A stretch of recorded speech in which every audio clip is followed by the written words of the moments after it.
Good afternoon, Mr. Chairman. Ladies and gentlemen, I'm overwhelmed this afternoon. I'm beginning to feel short of words of what to say. Particularly looking at what we started since yesterday. I want to first of all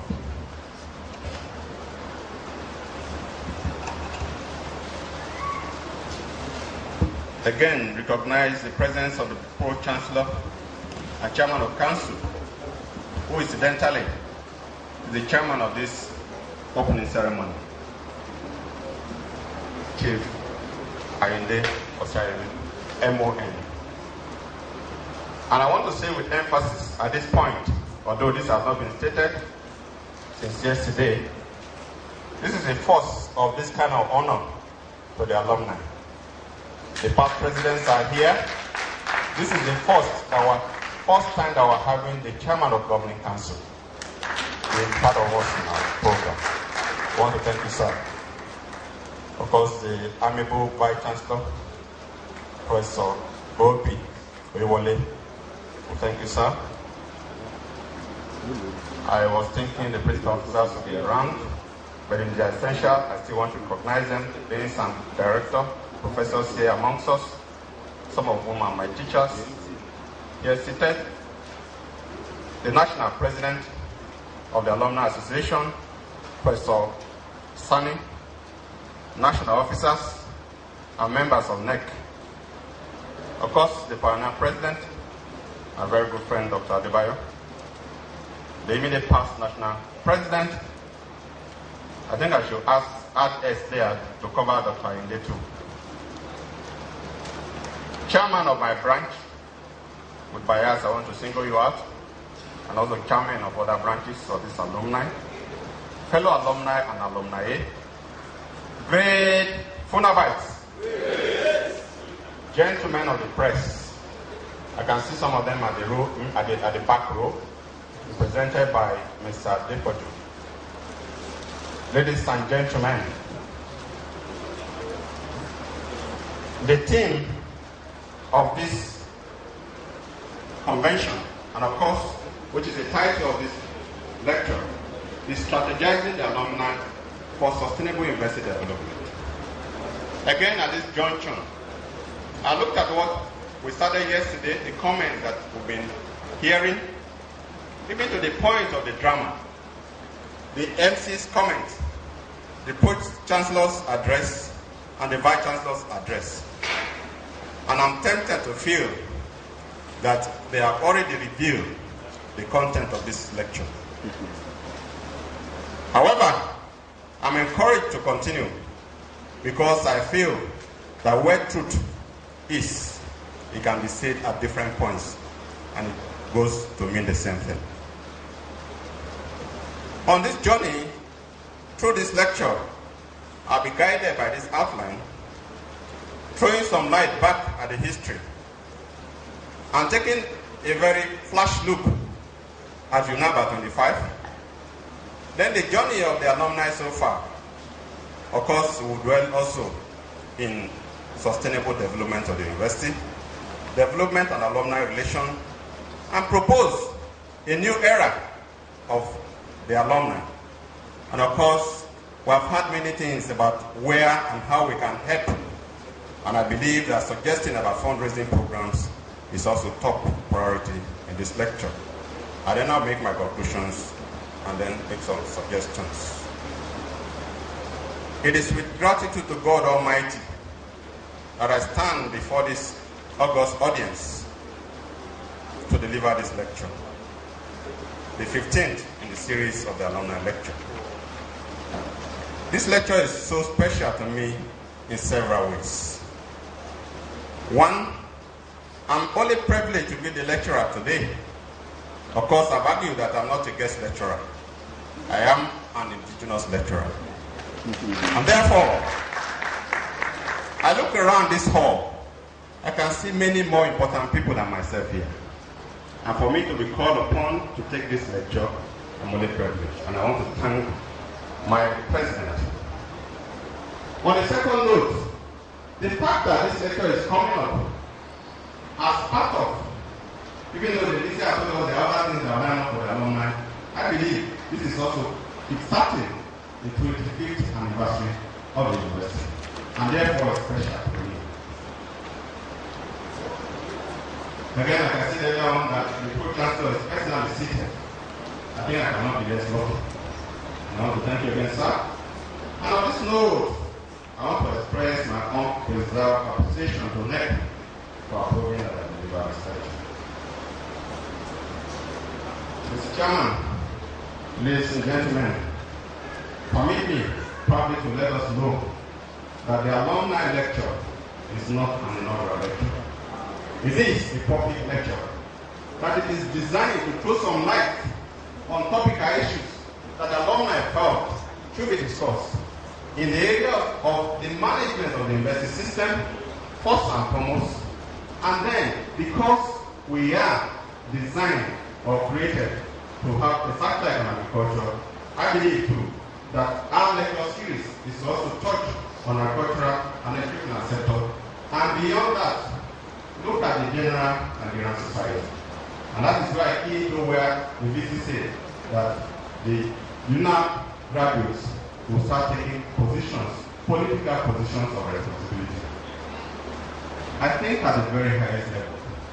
And I believe that I'm seeing the president of this country in this crowd today. This year, sir, Mr. Chairman, we have chosen to x-ray how we can strengthen the alumni to be positioned to contribute more to sustainable development of our university. And of course, strengthening in this wise, we're going to look at how the university can strengthen the alumni, how the alumni can strengthen itself. So it is a two-edged paper we are holding. We're going to be looking at two aspects: university's responsibility as well as the alumni strategy to reposition itself. Of course, it's no more news. Even our father, the Pro-Chancellor, has talked about agriculture, even when he said that he didn't study agriculture. And the truth that I want to again remind us is that agriculture and food production is a very major concern in the entire world, not only in Nigeria, but throughout the world. What I also want to draw attention to, and I believe you are aware, is that Nigeria as a country is blessed with abundant agricultural resources. And therefore my mindset, most of the time while growing up until now, is that Nigeria should be able to feed itself. Isn't it? But today we are hungry.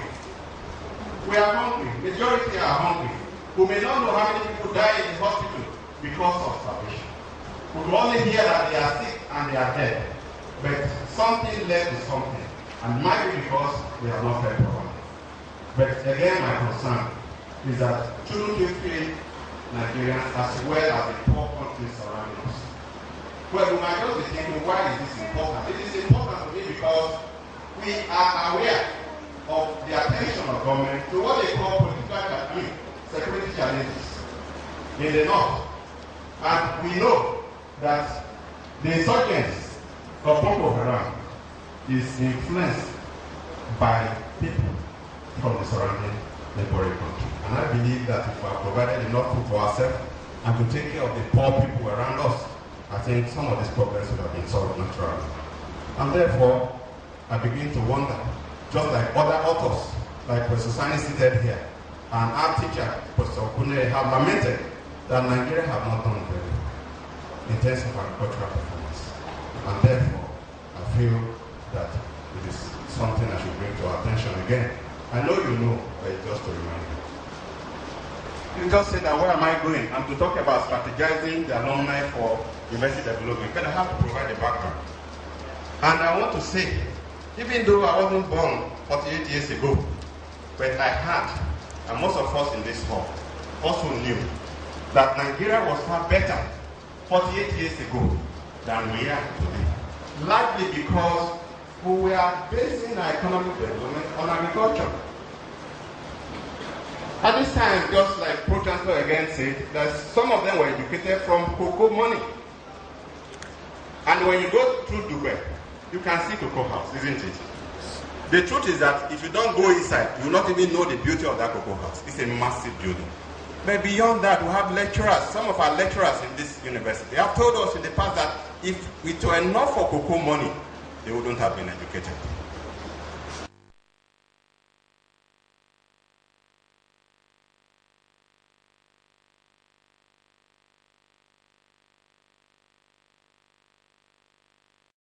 Most of the textile industries are closed because cotton is nowhere. Then again, we have had very beautiful stories about oil. I'm not talking about petroleum, palm oil. The prospect of palm oil in this country that attracted even people from Malaysia to come and pick our seedlings. I hear it every day, nearly every day on news.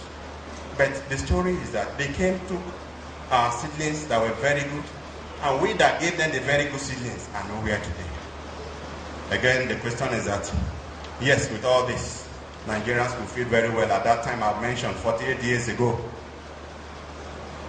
And one is tempted to say the good old days, because they were also paid to be educated. Professor Fawusi, of blessed memory, told us at the time that when they went to College of Agriculture, which the Pro-Senator mentioned yesterday, that even as students of that college, they were receiving salaries. And we're talking about good old days. It means we're not making any progress, are we? I think we should be thinking about or talking about bad old days. If we want to make progress, the old days should be the bad one because we are making progress and progress. And therefore we cannot say, oh, good old days. It's an indication that we are just backward and things are falling apart. This is regrettable because this situation we find ourselves today is due to the fact that government shifted drastically from agriculture to oil following the discovery of oil. Things then fell apart because oil cannot sustain Nigerian economy, especially because Nigeria is an agrarian country. Of course, we know that from 70% before the advent of oil, the contribution of agriculture to GDP dropped and began to drop, even though we are told that it's still on top. But the truth is that there is a problem. The fallout is this, that our people have become impoverished, they become malnourished. And let me say that food security index of West Africa shows that about 25 million people in this country are starving. And I want to say, I'm also starving. Forget about my size. I'm not eating balanced diet. I am not eating balanced diet. Yes. And I want to believe you are sincere. I think we know ourselves. Now, because of the neglect in agriculture, government began to look at intervention. But this intervention, I also want to note that sometimes the intervention is just lip service. Sometimes the intervention is just political, just to get attention of the people and the farmer. That is the security index I was talking about. So we can move on to the intervention. Yes, the intervention I've highlighted what is important to me there, which I think is what is working actually. And what is working is this university. Am I correct? Yes, this university is part of the intervention program. I still can remember vividly sitting in front of the television and hearing the pronouncement of General Ibrahim Abeokuta in 1988 that establishing the universities of agriculture, one in Macaulay and one in Abeokuta. And later, in 1991, the one at Atungwu. I can say that that is the only thing that I can confidently believe is working. And that is the focus of this. Now, the Teacher Jubilee University. I will not be able to go through the history in terms of the details of this university. Of course, we've been seeing some in the website that they were showing, but I want to put a flash, a rapid scan. But it shows that FUNAAB, or FUNAAB, because at the site of the alumni is still FUNAAB. Am I correct? Still FUNAAB, because we have not changed our name, or we have not reflected the new name or the correct name of FUNAAB Alumni Association. So, but that is not the subject matter here. That we have fared very, very well. And it has justified the continuity for this university. Again, we heard yesterday that even though FUNAAB is not the first generation university, it is the fourth generation university where it's not shoulder. It's ranking on top of many of them, and most of them, including the University of Alumni. I'm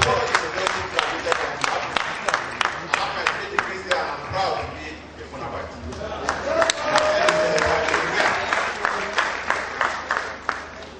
This is because the university has continued to be very progressive. Infrastructural development, visibility, teaching facilities, academic content and delivery. We're on top. You see, we don't know until we move around to other universities in this country.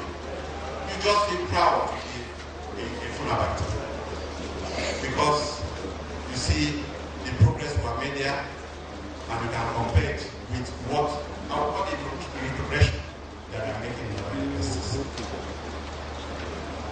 Of course, if you look at the mission statement, the vision statement, and the mandate of the university, I'm not going to read through it.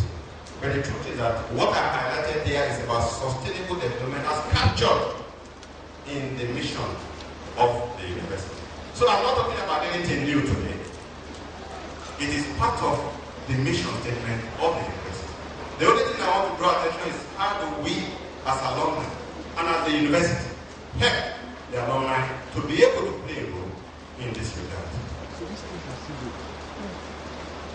Again, to me, as a person, if I consider the mission, vision, and mandate of the university, and the expectation of the people around us, the catchment area. Of course, I wonder sometimes, either in my privacy, or in the office, or as I take a walk around either of the state or this university, that why are we seated upon 10,000 hectares of land? It's not for us to build houses. It's not for us to build industrial estates. It's for us to build farm estates. And I dare say that we're supposed to feed the people of this country at least. But are we feeding them? Are we feeding them? Don't say no yet. We are feeding them, but we're not feeding them adequately. That we are going. And that is where we feel that our university still have a big role to play. We have done very well. Yes, good things we have done, but what about the good things that are still waiting for us to do? And I want us to have our minds on this. My vice chancellor have just mentioned something, and it is critical to me because I have some errands I'm running on behalf of the university in this project. And that is the community-based farming scheme. Mr. Vice Chancellor, I'm a national president. I want to plead, maybe at the next alumni gathering, the alumni should also go to the centers to see what is being done. What the contributions of the university is to the rural sector. And I consider the rural sector as a major sector of this country. They represent 70%. Forget about Abuja, forget about Lagos, Port, they are just about 10%. And so if you want to develop the country economically, it means that you have to focus on the rural sector. And this university is already impacting on the rural sector in many ways. And sir, Mr. Vice Chancellor, it may not, I've not mentioned this before, but the truth is that we're not only impacting on Ogun State community or Nigeria. One of the towns we're impacting on the people of Benin Republic. So we're also impacting internationally in terms of these programs. Of course, I must admit here that being part of this university, our university have been blessed with proven academic leaders as vice chancellors. We have seen records and history will not forgive us if we don't witness to this record, that when the incumbent comes in, the predecessor have gone, and it's always very easy to forget about what he has done. The Vice Chancellor just mentioned here that 25